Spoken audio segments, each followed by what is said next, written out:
Hi, my name is Nick, and I'm here to present the solution to problem M, who watches the watchman?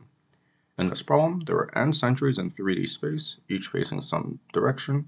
We want every sentry to be pointing at some other sentry, and for each sentry to be pointed at by exactly one sentry. With cost 1, we can change the direction some sentry points in. With cost 1000, we can change the location of some sentry, as long as it doesn't overlap with any other sentry. Note that in this operation, the direction does not change, so if we want to change the direction as well, we need to incur an additional cost of 1 to change its direction. We want to compute the minimum cost to attain the desired state, or report that it is impossible. There can be at most 500 sentries. When n equals 1, this is obviously impossible. However, this may be potentially surprising, but it turns out it's always possible. Furthermore, there is only one case where we need to move a sentry. Notably, n must be odd, and all of the sentries must be collinear. If n is even, or some sentries are not collinear, then we've reduced this problem to a minimum cost matching problem.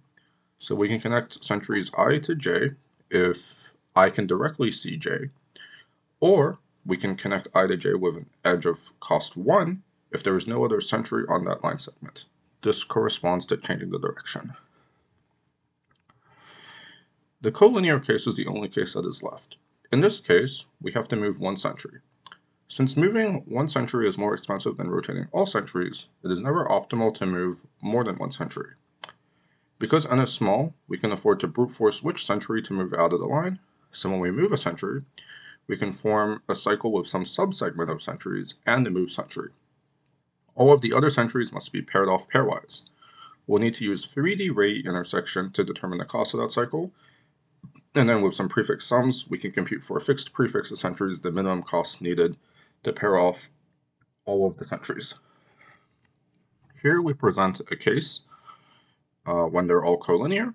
So you'll notice that before moving, the second sentry from the left is pointing straight down, and after moving, we move it up to form a cycle of length 3.